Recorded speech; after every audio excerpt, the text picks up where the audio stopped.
Good Morning Business. Le débat. Oui, Nicolas Dose, la croissance verte et responsable, c'est clair que c'est mieux, mais comment ça se calcule? Alors c'est un vrai sujet, parce que ce qui est certain, c'est que tout le monde met de la RSE, de l'ESG dans tout, et que tous les gestionnaires de patrimoine vous disent que la pression des investisseurs pour donner du sens à leur argent, elle est réelle. Je mets mon argent dans les entreprises, j'investis en private equity, mais je veux donner du sens à mon argent. Et c'est vrai qu'aujourd'hui, ça reste compliqué de vérifier, d'auditer, de valider l'ensemble des critères qui composent ces engagements sociaux, environnementaux et de gouvernance. Et alors j'ai regardé en fait ce qui se fait. Vous avez plein de cabinets qui ont rajouté vérification ESG dans leur offre. Voilà, des cabinets d'audit notamment. Il y a les fonds, tous les fonds ont créé des labels ISR, ont créé des labels ESG. C'est une forme de pression quand même sur les entreprises. Parce que si vous êtes dans un fonds labellisé, il faut quand même réussir effectivement à produire quelque chose qui est un petit peu vérifiable et pas simplement des belles paroles. Vous prenez l'article 4 de la loi qui a créé BPI France, qui dit que BPI France doit tenir compte de tous ces éléments dans ses choix d'investissement. Comme quoi, c'est pas neuf. BlackRock hier, BlackRock. Voilà, France Stratégie publie en novembre 2019 une note intitulée Mesures et évaluation de la RSE. Vous avez la loi NRE de mai 2001, les nouvelles régulations économiques, qui déjà obligent les sociétés cotées à publier des données extra-financières dans leur rapport annuel. L'agenda 2003 de l'ONU, qui encourage les entreprises à avoir des pratiques viables. C'est entre guillemets. Donc après, vous prenez la loi Grenelle de juillet 2010, qui est parue en 2012, et qui impose aux entreprises de publier les conséquences sociales et environnementales de leurs activités et les engagements sociétaux en faveur du développement durable. Et puis on a vu plein de labels publics surgir. Le label égalité professionnelle en 2004, le label diversité en 2008, le label relations fournisseurs achat responsable, c'est en 2012, le label handicap, c'est la loi Pacte en 2019, et puis la raison d'être avec la loi Pacte, et puis l'entreprise à mission également avec la loi Pacte.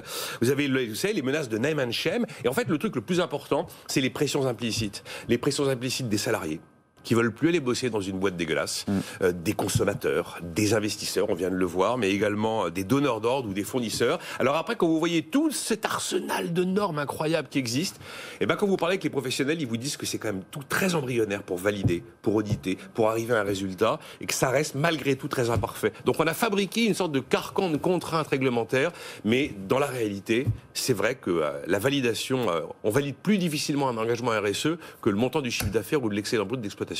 Mais justement, Jean-Marc Daniel, c'est la question. Est-ce qu'il faut des critères intermédiaires, des critères RSE pour valider l'action d'une entreprise, ou est-ce qu'il faut simplement attendre 10-20 ans que, comme le dit Nicolas, il y a les salariés, il y a les consommateurs qui vont trancher et qui donc in fine feront que l'entreprise va survivre ou pas, non? Oui, je crois que dans cette affaire, il y a beaucoup de gens qui se disent des vrais humanistes et qui sont en réalité des faux culs.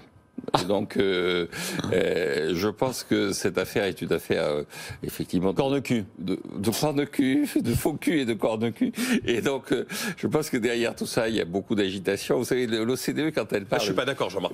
Quand elle parle d'innovation, il y a 4 formes d'innovation, et donc il y a ce qu'ils appellent l'innovation commerciale. Et l'innovation commerciale, ça consiste à vendre le même produit à un prix plus élevé.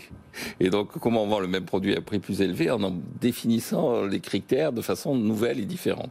C'est un peu ça. C'est pas forcément le même produit pour le coup. Oui, non. L'innovation, c'est le même produit. Si vous changez de produit, c'est un autre domaine. Mais de faire en sorte que le même produit, on y attache une image différente grâce à la RSE, et à partir de ce moment-là, on peut en augmenter le prix. Et donc, c'est ça de l'innovation commerciale.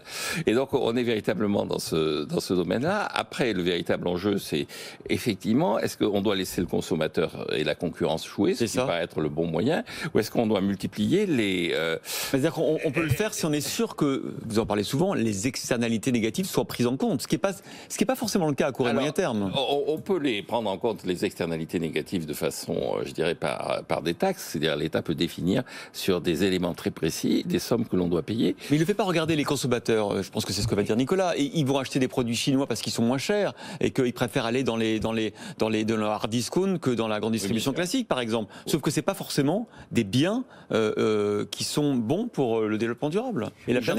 J'entends bien, mais à partir de ce moment-là, indépendamment d'ailleurs du développement durable, ce que la bonne attitude, c'est par-delà la définition du prix, c'est de dire ce produit, il a été fait au Bangladesh avec des enfants qui travaillent à l'âge de 8 ans.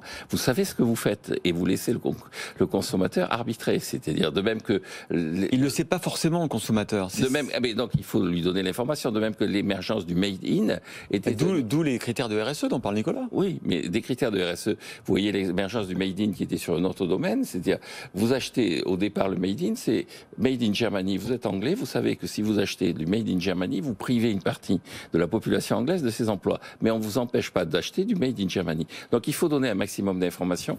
Si on donne trop de contraintes pour conclure, il y a des débats qui sont très anciens. Vous savez, quand on a défini le célèbre article du Code civil qui a été remis en cause par la loi Pacte, le ministre de l'économie, le ministre de l'industrie de l'époque s'appelait Chaptal, et il avait dit si vous mettez des critères trop développés, trop importants et trop, en réalité, trop contraignants, vous allez avoir tout un tas de procédures qui vont se mettre en place, tout un tas de procès qui vont se mettre en place, et vous allez mobiliser toute une partie de l'énergie de l'entreprise à se justifier face à des choses qui ne correspondent pas à la réalité de son action. Nicolas. Alors, de toute façon, ces histoires de RSE, ESG, ça va bien au-delà de la composition, de la traçabilité d'un produit. C'est donc tous les modes de fonctionnement de l'entreprise. Moi, j'ai la conviction que quand on regardera l'entreprise dans 10 ans, plein de choses auront changé.